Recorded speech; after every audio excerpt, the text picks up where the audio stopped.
దైవానుగ్రహం కూడా నీ ప్రయత్నం మీద ఆధారపడి ఉంది. నువ్వు ప్రయత్నం చేయకపోతే అది రాదు. దైవానుగ్రహం వల్ల మన ప్రయత్నాలు ఉండవు, అజ్ఞానం అది. మన ప్రయత్నం వల్లే దైవానుగ్రహం ఉంటుంది. అనుగ్రహించే దైవం మనలోంచే వస్తాడు, బయట నుంచి ఎక్కడికి రాడు. ఆయన కైలాసంలోనూ వైకుంఠంలోనూ వెళ్ళాడు, మన గుండెల్లో ఉన్నాడు, ఆత్మరూపంలో ఉన్నాడు. నీ ప్రయత్నంతో ఆత్మజ్ఞానాన్ని వెలికి తీసుకోవాలి. అంచేత అనుగ్రహం అనే మాట వ్యుత్పత్తి ఆలోచిస్తే విషయం తెలుస్తుంది. అనుసృత్య గ్రహణం అనుగ్రహం. అనుసరించి నువ్వు గ్రహించాలి, ఎవరు ఇవ్వరు, దైవం సహా ఎవ్వరూ నీకేమీ ఇవ్వరు, నువ్వు గ్రహించాల్సిందే. ఈ మాట చాలా భారంగా అనిపిస్తుంది అందరికి. మనకేమి ఎవరు ఇవ్వరా, దేవుడు ఏమి ఇవ్వడా, మన ఇది అలా అవసరం అమ్మా, నీ మీద నువ్వు ఆధారపడమని చెప్తున్నారు ఇక్కడ. మనకు అది నచ్చదు. ఎవరో మన జీవితానికి పూర్తి బాధ్యత వహించేవాళ్ళు ఉంటే వాడు కాళ్ళు గడిగేస్తాం అంతే. మనం ఇలా 10 మంది జీవితాలకు అందరికీ పరమహంస పరివ్రాజకాచార్యులు బాధ్యత వహిస్తే వాళ్ళు మట్టి అయిపోతారు. అక్కడ వదిలేసిన సంసారాలన్నీ మళ్ళీ వచ్చి పడతాయి వాళ్ళ దగ్గరికి. వాళ్ళు పెళ్లి చేసుకోవడం మానేసి, సంసారం పెట్టుకోవడం మానేసి, ఆత్మజ్ఞానంతో ఉన్నది ఎందుకు? మనందరి కోరికలు తీర్చడానిక? వాళ్ళ తపస్సులను ఇందుకోసమా మనం వినియోగించుకునేది? అందుకని సహజంగా ఎక్కువ మంది ప్రజలు ఏం ఆశిస్తారు అంటే, మన కాపాడేవాడు ఒకడు విడిగా ఉంటే బాగుండు. వాడు స్మరణ చేస్తూ ఉంటాం మనం, భజన, వాడు కాపాడుతూ ఉంటాడు, వాడు మట్టైపోతాడు. అలా ఎవడూ ఉండడు, ఎవడూ లేడు. నువ్వు కాపాడుకోవలసిందే, నీ బాధ్యత నీదే. కష్టంగా ఉన్నా ఇదే నిజం. దైవానుగ్రహం కూడా ఎలా వస్తుందంటే అనుసృత్య గ్రహణం. దైవం అంటే అనుగ్రహం ఎలా ఉంటుందో వివేకానందుడు చాలా చక్కగా చెబుతాడు. దైవానుగ్రహం గాలి లాంటిది, అది ఎప్పుడూ ప్రసరిస్తుంది. దైవానుగ్రహం లేని ప్రదేశం లేదు, పొందని మనిషి లేడు. ఊపిరి తీస్తున్నామంటే దైవానుగ్రహం, వేరే చెప్పక్క. అందులో మన ప్రయత్నం ఏముందండి? ఊపిరి తీయడంలో మనం తెలుసుకుని తీస్తున్నామా? మనం పడుకుంటున్నాం, కలగంటున్నాం, కలలో మనం వేరే ఉన్నాం, మన రూపం వేరే ఉంది కదా. ఇంకా కొన్ని రూపాలు కూడా వచ్చాయి. నిజానికి ఆ రూపాలు కూడా విశ్లేషిస్తే మనమే ధరించాం. ఎవరు ధరించారు? వేరే వాళ్ళు ఎవరు మన కళ్ళలోకి రాలేరు. మన కళ్ళలోకి వచ్చిన కుక్క రూపం, నక్క రూపం, ఆడ రూపం, మగ రూపం, దేవుడు రూపం అన్నీ మనమే ధరించాం. కానీ దేవుడు నా కళ్ళలోకి వచ్చారంటావు. నీ కళ్ళలోకి వచ్చిన దేవుడు నువ్వే, నీ కళ్ళలోకి వచ్చిన కుక్క నువ్వే, నీ కళ్ళలోకి వచ్చిన మీ ఆవిడ నువ్వే, నీ కళ్ళలోకి వచ్చిన మీ ఆయన నువ్వే. కలంతా నువ్వే, కలంతా నువ్వే అన్న విషయం అర్థమైతే ఈ ప్రపంచమంతా భగవంతుడే అన్న విషయం కూడా అర్థమవుతుంది. ఇది కూడా ఓ కళ, ఇది ఆయన కంటున్న కళ, అంతకంటే ఇలా. మన కళ మనం కొంటున్నాం, ఇదేమో ఆయన కొంటున్నాడు, అంతకంటే ఇలా.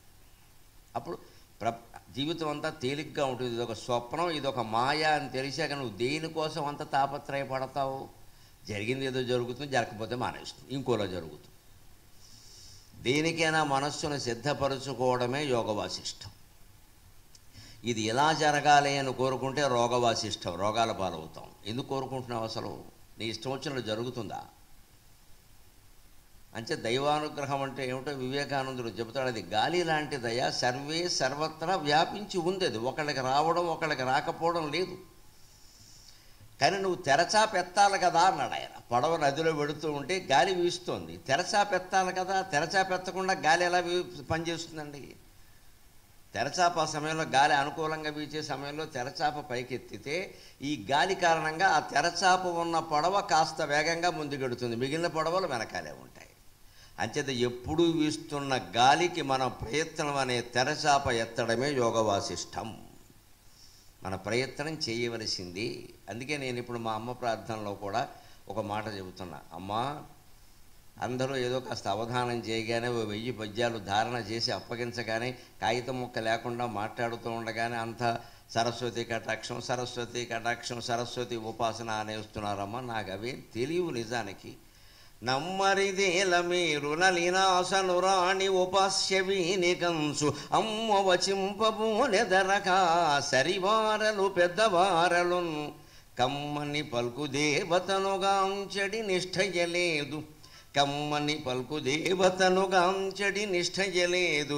నాకు మా అమ్మ ఉపాస్య దైవమని, నాకు మా అమ్మ ఉపాస్య దైవమని అందరముందు వచింతునీయడన్.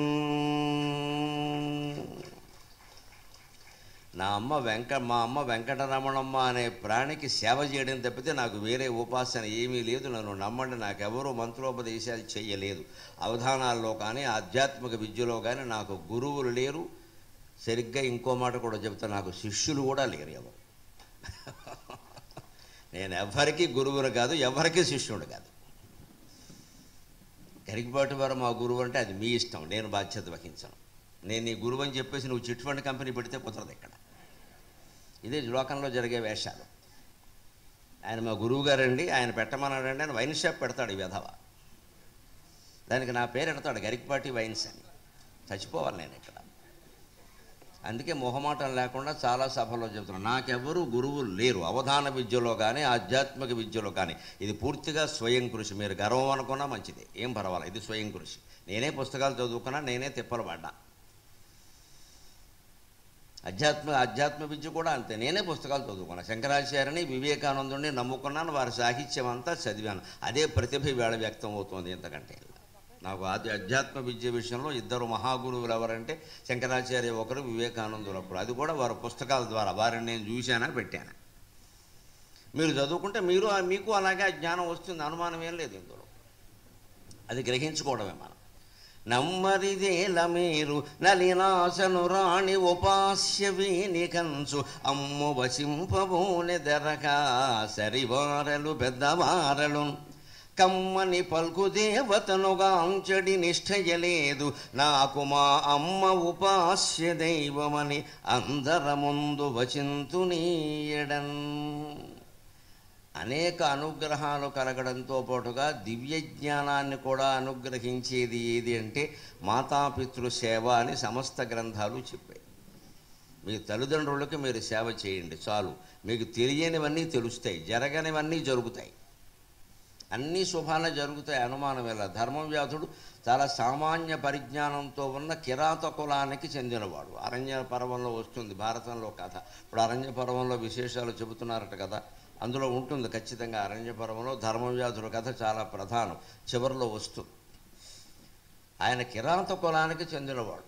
కౌశికుడు అనేటువంటి బ్రాహ్మణ కుమారునికి ఆయన మహత్తరమైన వేదాంత రహస్యాలన్నీ బోధించాడు, ధర్మశాస్త్ర రహస్యాలన్నీ బోధించాడు. ఈ కౌశికుడు కూడా ఎటువంటి కులాహంకారము లేకుండా ఆయన కాళ్ళ దగ్గరకు వచ్చిన సమస్తం నేర్చుకున్నాడు. ఏమి అహంకారం లేదు. నువ్వు చెప్పు, నేను వింటానన్నాడు. విన్నాడు.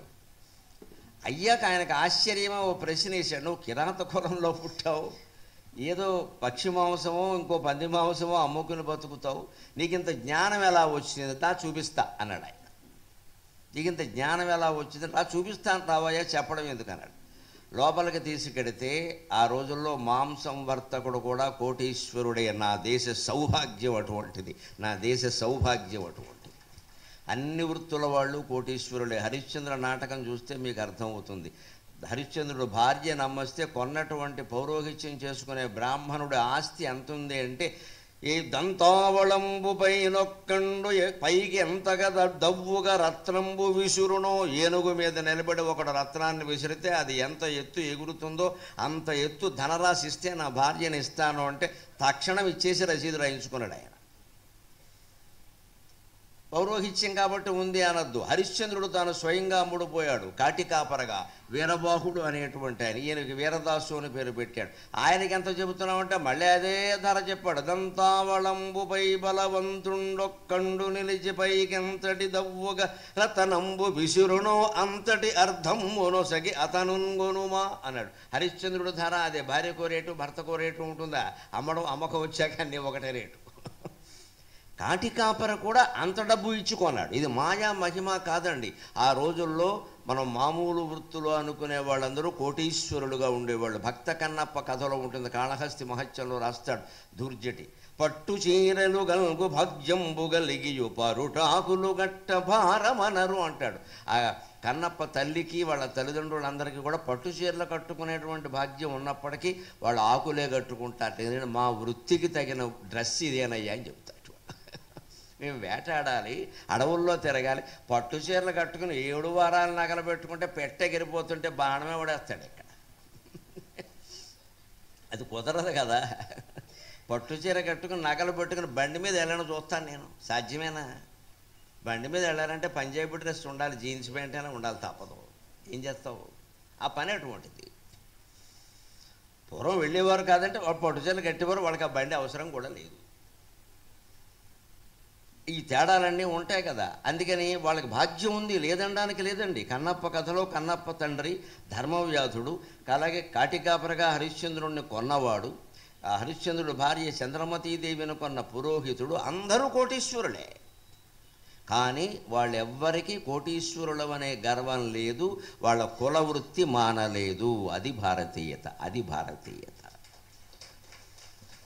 కాస్త డబ్బులు వచ్చేసరికి ఇదివరకు చేసే పని చేయడం మానేస్తాడు వీడు. నేను ఎందుకు చేయాలా అంటాడు వీడు. నువ్వు వ్యవసాయం చేయడం మానేశారు, ఎంత దారుణం! వ్యవసాయం మానేశారు. ఎందుకంటే సాఫ్ట్వేర్ సాఫ్ట్వేర్ సాఫ్ట్వేర్. వాడు 6,000 ఇచ్చిన సాఫ్ట్వేర్ వాడికి పిల్లనిస్తారు, కానీ 60,000 ఆదాయం వచ్చిన వ్యవసాయం వాడికి పిల్లనివ్వరు. మట్టి పిసుకునేవాడికి నేను పిల్లనిస్తాను, పీక పిసుకునేవాడికి ఇస్తారండి పిల్లని. అలాంటి వాళ్ళు తయారయ్యారు. మహిళలు ఎక్కువ మంది ఉన్నారు కాబట్టి నమస్కారం పెట్టి కోరుతున్నా, వ్యవసాయం చేసే వాళ్ళకి పిల్లనివ్వండి. దేశం బాగుంటుంది, దేశం బాగుంటుంది. మీ పిల్లలు మీ కళ్ళ ముందు ఉంటారు. మీకు ఎవరికి చప్పట్లు కొట్టాలని అనిపించదు, నాకు తెలుసు. బే ఎందుకిస్తా, నువ్వు చెబితే మేము ఇస్తా, నువ్వు ఇచ్చుకో. బే నాకు తెలుసు. నాకు నచ్చని మాటలు చెప్పడమే నాకు నచ్చుతుంది. నా జాతకం ఏమిటో నాకు తెలియదు. మీరు ఆమోదించినా ఆమోదించకపోయినా సరే నిజమే. దేశం బాగుపడాలంటే మళ్ళీ పల్లెటూళ్ళలోనే జనం ఉండాలి, మళ్ళీ వ్యవసాయమే ఉండాలి ఖచ్చితంగా, అప్పుడే బాగుపడతారు. మీరు ఎంత సాఫ్ట్వేర్ పెంచినా, ఎంత టెక్నాలజీ పెంచినా ఉత్పత్తి అయ్యేది ఏముందండి దాంట్లో?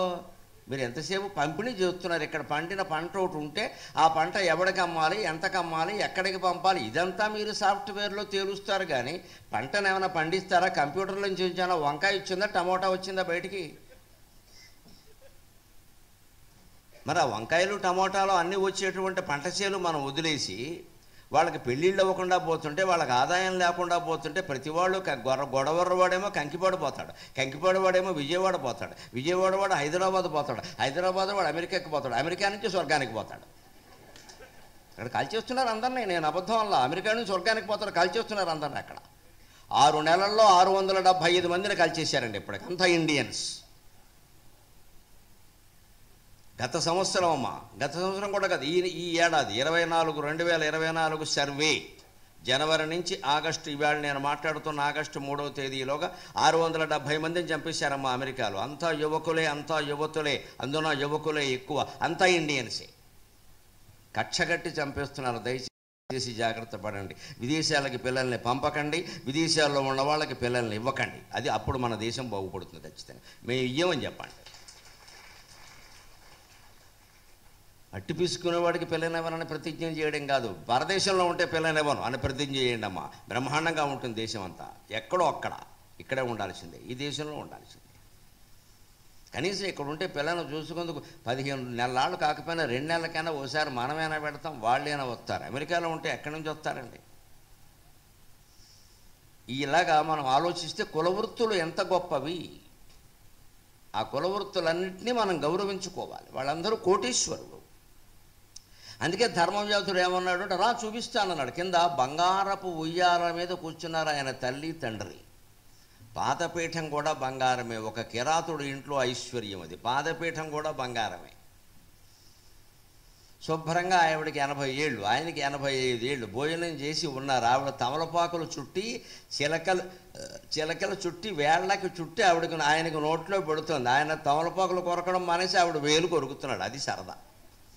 At the age of 85, for your kind information. దాంపత్యాలు ఎందుకు బాగున్నాయి, విడాకులు ఎందుకు అవ్వలేదంటే తమలపాకులు వేసుకున్నారు కాబట్టి. అందరూ వేసుకోండి. ఇప్పుడు తమలపాకులు లేవు, తాటాకులు వేసి కొట్టుకుంటారు అందరూ. ఇక్కడ 85 ఏళ్ళు భర్త, 80 ఏళ్ళు భార్య. ఆవిడ తమలపాకులు రాసి, సున్నం రాసి ఇలా చిలకలు చుట్టి ఇవ్వడం వేళ్ళకి. మామూలుగా ఎవరో ఒక ఆకు ఇలా చుట్టి తీసుకోండి, ఇదో షోకు అని ఇస్తారు. మళ్ళీ సరదా. ఆయన అంటాడు, ఆయన వేలు కొరుకుతాడు. ఆయన ఇంకా సరసం పోలేదండి. ఎందుకు పోతుంది అంటాడు ఈయన. ఇక్కడ అంత సరదాగా ఉండేవాడు. 85 ఏళ్ల దంపతులు. ఇప్పుడు 20 ఏళ్ల వాళ్ళు, 25 ఏళ్ల వాళ్ళు కనపట్లేదు. ఎడమొహం పెడమొహం. వీరి ఫోన్లో వీరు, వారి ఫోన్లో వారు. వీరేం చెప్పాలన్నా ఫోన్ ద్వారా మెసేజ్ పంపాలి. ఇంకా దాంపత్యాలు ఎందుకు ఉంటాయండి? అలాగ చిలకలు అందించుకుంటున్న దంపతులను చూపించి వీరి సేవ చేయడం వల్ల నాకు ఈ జ్ఞానం వచ్చిందని చెప్పాడు ధర్మవ్యాధుడు. అది భారతీయ నాగరికత, అది భారతీయ నాగరికత. ఆయన ఏ గ్రంథాలు చదవలేదు, ఏ గురువుల దగ్గర ఉపదేశం పొందలేదు. తల్లిదండ్రులకు సేవ చేయడం వల్ల నాకు ఈ జ్ఞానం వచ్చింది. సరిగ్గా దానికి భారతమే ప్రమాణం. విజ్ఞానం ఎలా వస్తుంటే వృద్ధోపసేవయ విజ్ఞానం అని యక్షప్రశ్నలో చెబుతాడు అరణ్య పర్వంలో. పెద్దల్ని సేవిస్తే విజ్ఞానం వస్తుంది. నువ్వు చదవకపోయినా వస్తుంది, చదువుతుంటే వస్తుందని వేరే చెప్పక్కల, ఇంకా బాగా వస్తుంది. అంచేత నాకు కూడా మా అమ్మ సేవ వల్ల ఈ విజ్ఞానం అంతా వచ్చింది. దానికి కారణం అది ప్రధానమైంది. నేను దురదృష్టవంతుడు. మా నాన్నగారు నా చిన్న వయసులోనే పోయారు, 24 ఏళ్ళు కూడా లేకముందే పోయారు. ఆయనకి సేవ చేసే భాగ్యం మాకు దక్కల. ఆయనకి చేసేదంతా మా అమ్మాయి చేసింది, మమ్మల్ని చేయనివ్వలేదు. ఆవిడకి సేవ చేసే మాత్రం 30 ఏళ్ళు ఆవిడ వితంతువుగా మా అన్నదమ్ముల ఇళ్లలో ఎక్కడంటే అక్కడే ఉంది, అందరూ చూసేవాళ్ళే, అంత స్వతంత్రమే. నా అదృష్టం ఏంటంటే నా ఇంట్లో ఎక్కువ ఉంది, అంతే. అదే నా అదృష్టం, అంతకంటే. నేను ఇక్కడ ఉంటాను రా అబ్బాయి, మీరే వచ్చి చూడండి అని మిగిలిన వాళ్ళకి చెప్పేసింది. అందుకని ఆ సేవా భాగ్యం నాకు పట్టింది. మాకు మా అమ్మ ఉపాస్య దైవమని అందర ముందు వచింతునీయడన్. ఆ మాతాపితృ సేవ వల్ల లభించినటువంటి పరిజ్ఞానంలో యోగవాసిష్ఠ పరిజ్ఞానాన్ని మీ ముందుంచేటువంటి ప్రయత్నం చేస్తున్నాను సారాంశప్రాయంగా. జీవితంలో దుఃఖం అంతా ఎక్కడుంటుందంటే నిశ్చలంగా నిశ్చితంగా ఆలోచన చేద్దాం. అవ్వనిది కూడా కావాలి అనుకుంటాం, అక్కడే ఉంటుంది. అది చెబుతున్నాడు ఇక్కడ తర్వాత ప్రకరణంలో. ఎన్న శక్నోమి తస్యార్థే యది దుఃఖం కరోమ్యకం. ఎన్న శక్నోమి తస్యార్థే యది దుఃఖం కరోమ్యకం. తదమారిత మృత్యోర్మే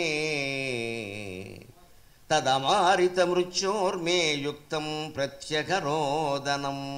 తదమారిత మృత్యోర్మే యుక్తం ప్రత్యఘరోదనం. మన జీవితంలో దుఃఖమంతా ఎక్కడుంటుందంటే ఈవేళ యువతరం ఎక్కువగా ఆందోళనకు లోనై చేస్తే హత్య, చేసుకుంటే ఆత్మహత్య అన్నట్టుగా తయారయ్యారు. ఎందుకు అయ్యారు? ఇప్పుడు నేను ఇక్కడికి వస్తూ కూడా కృష్ణానదిని దాటి బ్యారేజీ దాటి వస్తుంటే కొన్ని వందల మంది జనం బ్యారేజీ మీద గుమిగూడారు. ఏమిటి అని కారాపు అడిగాను. ఏదో శవం కొట్టుకొస్తుందమ్మా నదిలో. ఇది పరిస్థితి. దాన్ని చూడడానికి అక్కడ జనం చేరారు. మామూలుగా ఫోటో కోసం కాదు, శవం కొట్టుకొస్తుంది. ఎవడో ఆత్మహత్య చేసుకున్నాడు, అందుకని చేరారు. ఇవి నిత్యకృత్యాలని చెప్పారు అక్కడ ఉన్నవాళ్ళు. నేను ఎవరు ఏమిటి అని మామూలు ఆసక్తి కొద్దీ అడిగితే నిత్యకృత్యాలండి ఇవన్నీ, మీరు వెళ్ళండి, మీకు ఎందుకు వచ్చిందంట. నిత్యం ఎందుకు జరుగుతున్నాయి? మన విద్యా విధానంలో పెద్ద లోపం ఏమిటంటే, మనం ఎటువంటి పాఠశాలల్లో మనం పిల్లల్ని చేర్పించామంటే ఇంగ్లీష్ మీడియం స్కూల్స్లో పొద్దున్న పరీక్ష పెడుతున్నారు, మధ్యాహ్నం ఫలితం చెబుతున్నారు. దిక్కుమాలిన స్కూల్ అంటారు దీన్ని. ప్రతిరోజు టెస్ట్, ప్రతిరోజు రిజల్ట్, ప్రతిరోజు చివాట్లు చెప్పు దెబ్బలు. నీకు తగ్గిపోయాయి, నిన్న వచ్చాయి, ఇవాళ రాలా, యు ఆర్ డల్. వాడు ఇంక బాగుపడతాడండి. ఇంకా ప్రాచీన విద్యా విధానంలో కాదమ్మా, మేము చదువుకున్న విద్యా విధానం నా వయసు వాళ్ళు అందరికీ తెలుసు. 3 నెలలకు ఒకసారి క్వార్టర్లీ పరీక్షలు తప్పితే ఏ పరీక్షలు లేవు. ఇప్పుడు రోజు పరీక్ష. గర్భిణీ స్త్రీకి కూడా ఇన్ని టెస్టులు ఉండవు. ప్రతిరోజు డైలీ టెస్ట్. మధ్యాహ్నం రిజల్ట్ వచ్చేసింది. ఈ రకంగా వాడు 10-15 ఏళ్ళు చదివిన తర్వాత ఉద్యోగంలో చేరినా, వివాహం చేసుకున్న ఆ అమ్మాయి అయినా అబ్బాయి అయినా ఎలా ఆలోచిస్తారో, ఐ వాంట్ ఇమీడియట్ రిజల్ట్, నాకు వెంటనే ఫలితం కావాలి. చదువుకున్నప్పుడు అంతే కదా.